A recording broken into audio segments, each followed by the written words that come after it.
खानापूर तालुक्यातील एकमेव सर्वसमावेशक हक्काचं न्यूज चॅनल विटा लाईव्ह न्यूज चॅनल। आणि या सगळ्या पार्श्वभूमीवर माननीय अनिलप्पा बाबर यांनी 2 दिवसापूर्वी एका कार्यक्रमामध्ये मत व्यक्त करत असताना अत्यंत खालच्या पातळीवर जाऊन या सगळ्या घटनेचा उहापोह केलेला आहे किंवा आमच्या सगळ्यांच्या विषयी अत्यंत गलिच्छ भाषा वापर करून आमच्यावर टीका करण्याचा प्रयत्न केलेला आहे। तुचका सडका तीनपाट अशा पद्धतीनं त्यांनी वक्तव्य केल्याचं आपण सगळ्यांनीच ऐकलेलं आहे। आम्हाला असं वाटतं की अनिलप्पाची उमेदवारी नाकारली गेली की त्यांच्या स्वतःच्या कुकर्मानं आणि त्यांच्या चुकीच्या वागण्यामुळं त्यांची उमेदवारी नाकारली गेलेली आहे। बघा, मी कर्तव्य पाटील गेली 20-25 वर्ष या हनुमंतराव साहेबांच्या परिवाराबरोबर मी एकनिष्ठ आहे। तुमच्यासारख्या प्रत्येक इलेक्शनला स्वार्थासाठी भूमिका बदललेली नाही मी, आणि त्यामुळे पाटीलकी माझ्यात आहे आणि ती पाटीलकी मी समाजाच्या भल्यासाठी, आमच्या देवान समाजाच्या भल्यासाठी, आमच्या व्यवसायाच्या भल्यासाठी यापूर्वी वापरले आणि या पुढच्या काळात देखील वापरेल। दुसऱ्या बाजूला त्यांनी माझ्या वडिलांचा उल्लेख केला। खरं तर माझ्या वडिलांचा उल्लेख करायचं काहीच काम नव्हतं, कारण त्यांचा या सगळ्या निवडणुकीला सामोरं जात असताना अनेक अनपेक्षित घटनांच्यामुळं आम्हाला भाजपच्या पॅनेलला अपयश या ठिकाणी पदरामध्ये पडलं। आमच्या केवळ 4 नगरसेवक पदाच्या सीट्स निवडून आल्या आणि आमच्या विरोधकांच्या जवळपास 22 सीट आणि नगराध्यक्ष पदाची सीट अशी निवडून आली। विटेकर जनतेनं दिलेला हा कौल आम्ही या ठिकाणी निश्चितपणे अत्यंत नम्रपणे स्वीकारलेला असून आमच्या पदामध्ये जे अपयश पडलं त्याची कारणमीमांसा करत असताना विटे शहराच्या मतदार यादीमध्ये असलेली काही बाहेरच्या गावातील मतं असतील, अर्थकारणाचा ज्याला कमालीचा वापर असेल किंवा आमच्याच दुर्दैवानं आमची काय मित्रमंडळी त्या बाजूला गेल्यामुळं आमच्या पदरामध्ये हे सदस्य अपयश आलं, असं एक कन्क्लुजन साधारण आम्ही काढलेलं आहे। आणि त्या दृष्टीनं आम्ही या पुढच्या काळामध्ये विटेकर नागरिकांनी जो आमच्यावर विरोधकाची भूमिका बजवायचा जो जनादेश दिलेला आहे त्याचा सन्मान करून येणाऱ्या 5 वर्षामध्ये आम्ही या ठिकाणी अत्यंत सक्षम अशा विरोधकाच्या भूमिकेमध्ये काम करत आहोत। आजच विरोधकांनी त्यांच्या नगराध्यक्षपदाच्या उमेदवारांचं इन्स्टॉलेशन किंवा पदग्रहण समारंभ संपन्न झालेला आहे। त्यांच्या या पदग्रहण समारंभाला आणि त्यांच्या कार्यकर्त्याला आम्ही निश्चितपणे त्यांच्या हातून जी काही चांगली कामं होतील त्याच्या निश्चितपणे आम्ही बरोबर असूच, परंतु ज्या त्रुटी राहतील, ज्या चुका राहतील त्याच्यावर मात्र या ठिकाणी आम्ही विरोधक म्हणून सक्षमपणे अत्यंत चांगल्या पद्धतीनं त्याला आक्षेप घेण्याचं काम करतो। दरम्यानच्या काळामध्ये आम्ही भाजपच्या वतीनं ही निवडणूक लढवत असताना भाजपच्या प्रवेशाच्या वेळेला काय झालेल्या चर्चांच्या अनुषंगानं भाजपचा जो इथला मूळ गट आहे त्या सगळ्यांना या ठिकाणी बरोबर घेण्याचं धोरण ठरवण्यात आलेलं होतं आणि त्या अनुषंगानं इथल्या मूळच्या भाजपच्या अनिलप्पा बाबर असतील, विनोद गोसावी असतील किंवा त्या भाजपचे जे काही इथले कार्यकर्ते असतील त्यांच्याबरोबर चर्चा या ठिकाणी आमचे नेते यांनी केलेली होती। त्यामध्ये काही गोष्टी चर्चा झालेली होती, काही गोष्टी चर्चा सुरू होती आणि त्या अनुषंगानं उमेदवारी अर्ज भरण्याच्या अंतिम टप्प्यामध्ये अनेक अनपेक्षित घडामोडी झालेल्या आपल्या सगळ्यांना पाहायला मिळाल्या आणि त्यामध्ये अनिलप्पा बाबर यांना त्या ठिकाणी त्यांची उमेदवारी रद्द झालेली आणि बाकीच्या घटना घडलेल्या आपल्या समोर आहे। आणि या सगळ्या पार्श्वभूमीवर माननीय अनिलप्पा बाबर यांनी 2 दिवसापूर्वी एका कार्यक्रमामध्ये मत व्यक्त करत असताना अत्यंत खालच्या पातळीवर जाऊन या सगळ्या घटनेचा उहापोह केलेला आहे किंवा आमच्या सगळ्यांच्या विषयी अत्यंत गलिच्छ भाषा वापर करून आमच्यावर टीका करण्याचा प्रयत्न केलेला आहे। त्यामध्ये आमच्या सगळ्या महिला भगिनी असतील त्यांच्याविषयी टिंगलटवाळी करणे किंवा आमचे काही नगरसेवक मित्र असतील, उमेदवार मित्र असतील त्यांच्याविषयी चुकीच्या पद्धतीनं वक्तव्य करणे, माझ्या बाबतीमध्ये बोलत असताना तुचका सडका तीनपाट अशा पद्धतीनं त्यांनी वक्तव्य केल्याचं आपण सगळ्यांनीच ऐकलेलं आहे। आम्हाला असं वाटतं की अनिलप्पाची उमेदवारी नाकारली गेली की त्यांच्या स्वतःच्या कुकर्मानं आणि त्यांच्या चुकीच्या वागण्यामुळं त्यांची उमेदवारी नाकारली गेलेली आहे. अर्ज भरण्याच्या शेवटच्या दिवसापर्यंत त्यांच्याबरोबर अगदी वेगवेगळ्या पातळीवर चर्चा सुरू होत्या. आमचे नेते आदरणीय सदाशिवभाऊ असतील, वैभवदादा असतील किंवा सांगली जिल्हा भाजपच्या कार्यकारिणीतले अनेक पदाधिकारी असतील, या सगळ्यांच्या माध्यमातून असतील, माननीय अशोकभाऊ गायकवाड असतील आमचे नेते, त्यांच्या माध्यमातून चर्चा चालू होती आणि कुठं तर समन्वयानं आपण जावं आणि तुमच्या काहीतरी 2-3 सीटा आणि आमचे बाकीचे उमेदवार अशा पद्धतीने आपण जावं असा प्रस्ताव सातत्यानं त्यांच्यावर चर्चेत जात असताना त्यांनी घेतलेली अत्यंत ताठर भूमिका, अत्यंत घमेंडखोर भूमिका, या सगळ्यामुळं खरं तरी त्यांच्यावर वेळ आलेली आहे आणि आज ते त्याचं खापर कुठंतरी देवाण समाजाचे आम्ही कार्यकर्ते म्हणून आमच्यावर फोडायचा प्रयत्न करत आहेत. तर सुरुवातीला मी त्यांनी व्यक्त केलेल्या सगळ्या या अकांड तांडवाचा, महिलांविषयी केलेल्या गैरवक्तव्याचा अत्यंत कठोर शब्दामध्ये त्यांचा धिक्कार करतो आणि मला त्यांच्याविषयी काही गोष्टी बोलत असताना आता खरं तर आमचा स्वभाव नव्हे की काही गोष्टी कुणावर आमची पत्रकार परिषद घ्यावी आणि कुणावर टीका टिप्पणी करावी, हा खरं तर माझा वैयक्तिक स्वभाव पण नव्हे. परंतु आता जर एवढा त्यांनी जर आपल्याविषयी शब्द वापरले तर काही गोष्टीचा उहापोह करणं हे क्रमप्राप्त आहे आणि त्या दृष्टीनं मी माझ्या वैयक्तिक माझा खुलासा एवढाच करेन की मी गेली 30-35 वर्ष या विटे शहरामध्ये सार्वजनिक क्षेत्रामध्ये काम करतो. आपल्यापैकी अनेक ज्येष्ठ पत्रकारांना मी काय आहे हे माहिती आहे, मी काय वेगळं सांगायची आवश्यकता नाही. विटा यंत्रमाग संघ असेल, विटा यंत्रमाग संघामध्ये मी गेली जवळपास 30-35 वर्षापासून काम करतोय. विट्यातील यंत्रमाग व्यवसायात टिकला पाहिजे, वाढला पाहिजे, रोजगार शाबूत राहिला पाहिजे, यासाठी सातत्यानं या ठिकाणी मी प्रयत्न करत आलेला आहे. या सगळ्या पार्श्वभूमीवर आपण एक यंत्रमाग संस्था काढली होती. त्या यंत्रमाग संस्थेची आजची परिस्थिती काय आहे? शासनानं त्याला भाग भांडवल दिलं होतं, ते कुठं गेलंय? त्यामध्ये मशीन्स होत्या, त्या विकले गेले, त्याचं काय झालेलं आहे? आज त्या शेडचा काय वापर केला जातो याचाही या ठिकाणी या समोरच्या माणसांनी उत्तर द्यावं लागेल आणि मग त्या आपल्याला ठरवता येईल की मग पिनपाट कोण आहे.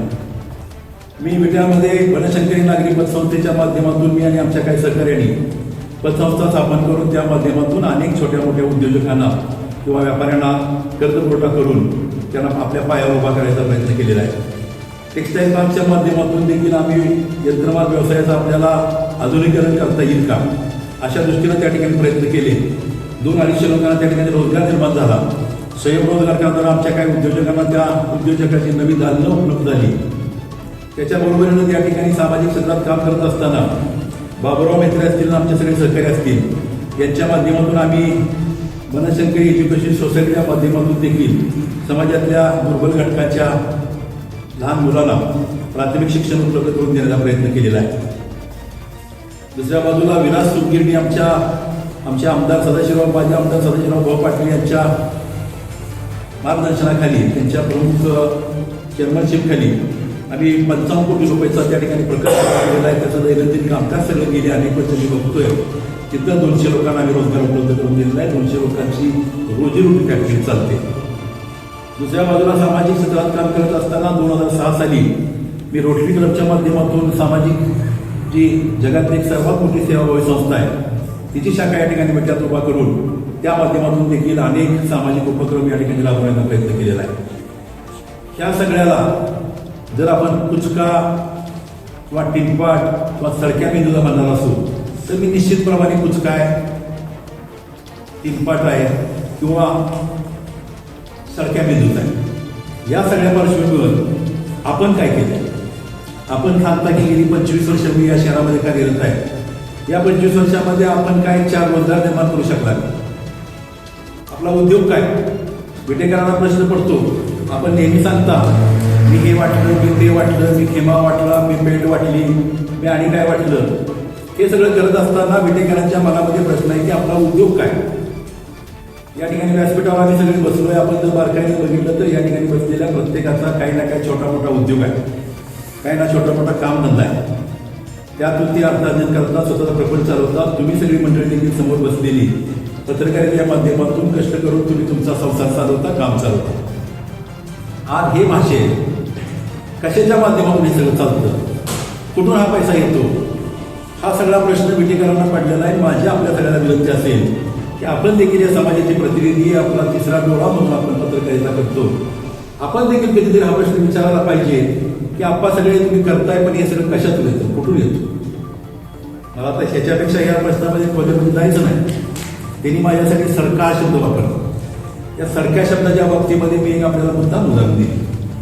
मध्यंतरी 2-3-4 वर्षापूर्वी आपल्या विदेशामध्ये पाऊस पाणी कमी झालेलं होतं.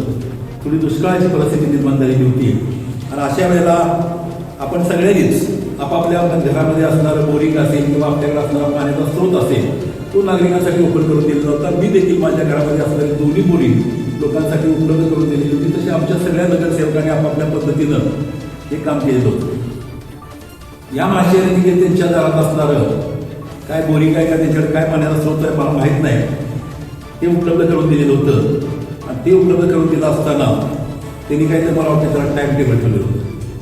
आणि त्या टाईम टेबल नंतर त्याच परिसरामध्ये असणारी एक मागासवर्गीय महिला भगिनी त्या ठिकाणी पाणी भरायला गेली. आणि त्याला गेल्यानंतर त्या ठिकाणी त्या महिलेला अत्यंत अपमानास्पद वागणूक देऊन, अपशब्द वापरून तिला त्या ठिकाणी हाकलून देण्याची घटना घडलेली होती.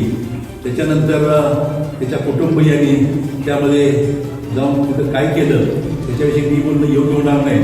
परंतु त्यावेळेला दाखल झालेली ॲट्रॉसिटीची केस आज देखील विटाया कोर्टात चालू आहे.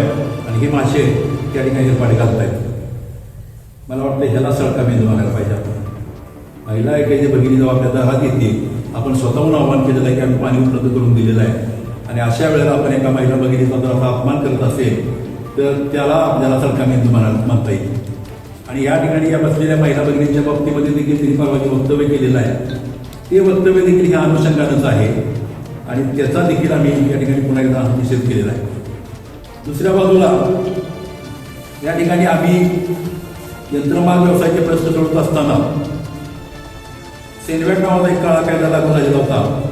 त्यावेळेला भारतातले 20 लाख यंत्रमाग जवळपास 23 दिवस पूर्णपणे बंद होते. त्यावेळेला आम्ही एक त्याच्या निषेधात एक मोर्चा काढलेला होता. आणि तो मोर्चा आज पण माझा दावा आहे की विटे शहरामध्ये झालेल्या आज मोर्चामध्ये सगळ्यात मोठा होता.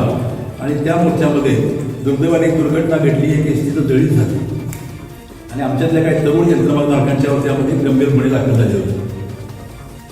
सुदैवानं 2004 साली सदाशिवराव आमदार झाले.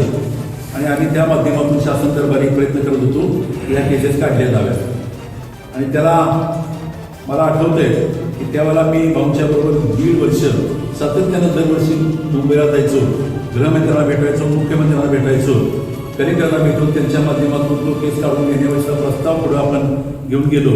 आणि अथक प्रयत्नानंतर आराराबांच्या केबिनमध्ये एक बैठक झालेली होती. संजय काकांचा उल्लेख करावा लागेल, संजय काका पाटील यांचा, की त्यांनी त्यामध्ये आम्हाला खूप मदत केलेली होती.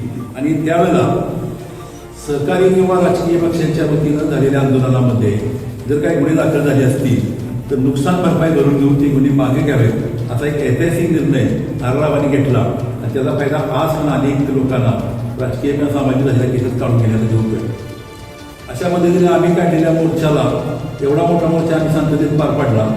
त्यामध्ये झालेल्या घटना आम्ही त्या ठिकाणी आमची ताकद खर्च करून आमच्या तरुण यंत्रणाधारकांना त्यातून मुक्त केलं.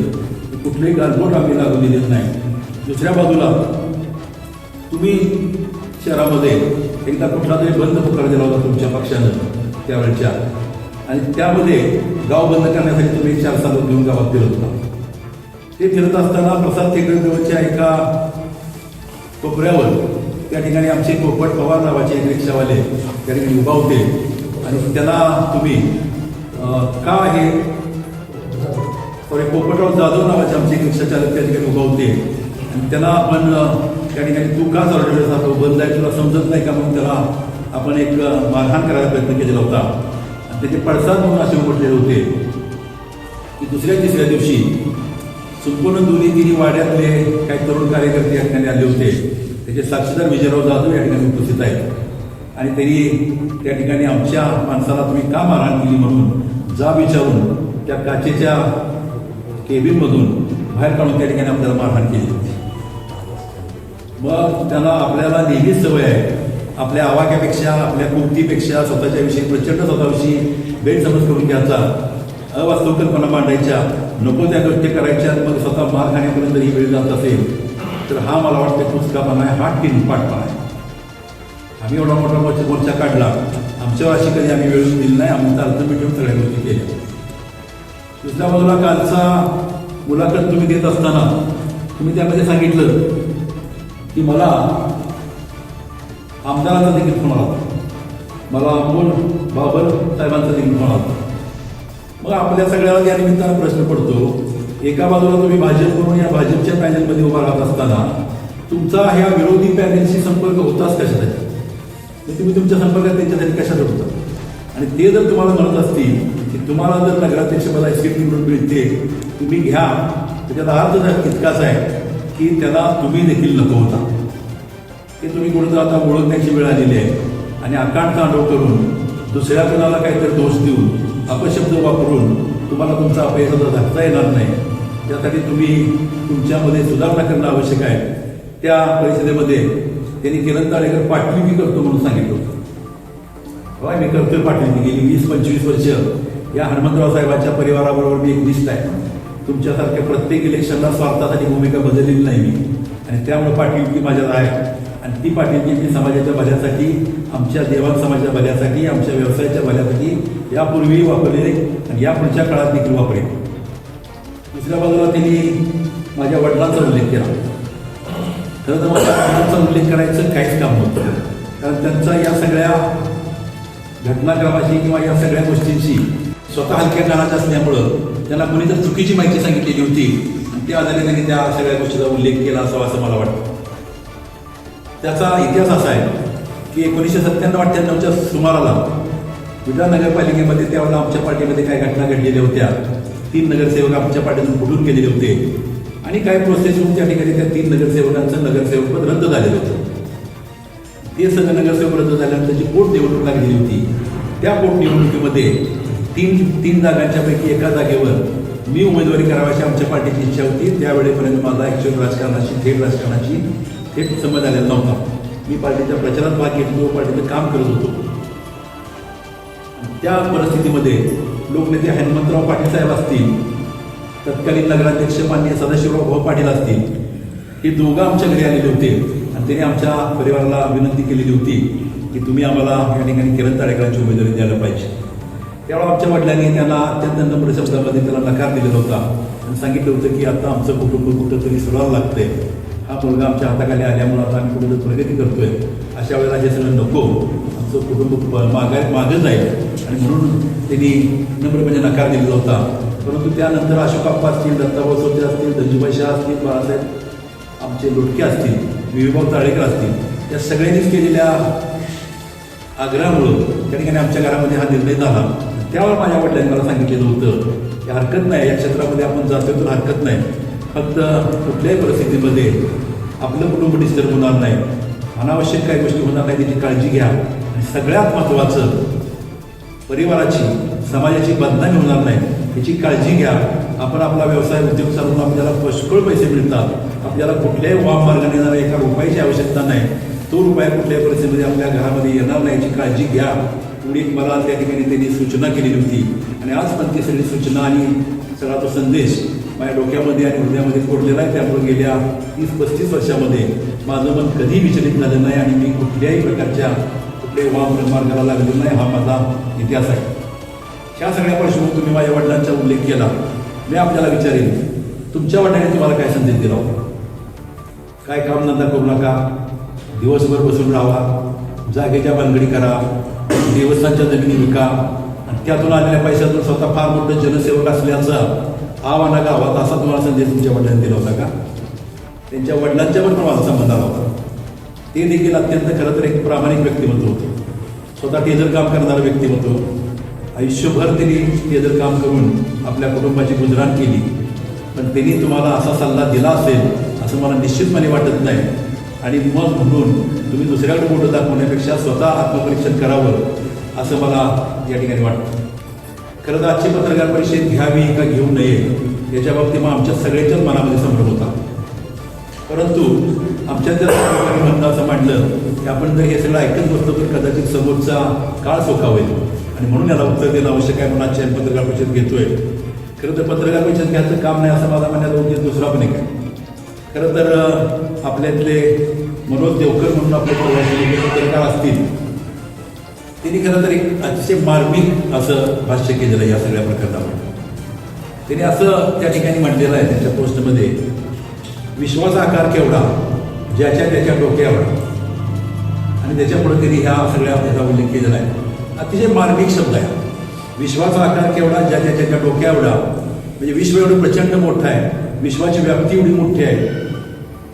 सूर्याच्या ग्रहमालेमध्ये 8 ग्रह आहेत, त्यापैकी एक पृथ्वी, त्या पृथ्वीवरच्या शेकडो देशांच्या पैकी एक भारत देश, त्या भारतामधल्या अनेक राज्यांच्या पैकी एक राज्य, त्या राज्यामधल्या जिल्ह्यांच्या पैकी एक सांगली जिल्हा, त्या सांगली जिल्ह्यातला एक खानापूर तालुका, आणि त्या खानापूर तालुक्यामधलं एक विटा शहर, त्या विटा शहराची निवडणूक, आणि त्या विटा शहरामध्ये एका रस्त्याला कुठं तर राहत असलेलो तुम्ही आम्ही, जर ह्या सगळ्याच्यावर ठेवला तर एक ठिपका पण राहणार नाही.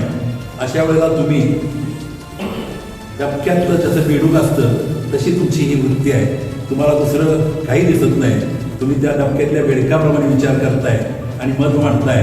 त्यामुळं ह्याच्यापेक्षा मला त्या बाबतीमध्ये जास्ती बोलणं योग्य नाही वाटत. आमचे काही सहकारी बोलणार आहेत त्यांनी ते बोलावं अशी मी त्यांना विनंती करतो. मी थांबतो. धन्यवाद.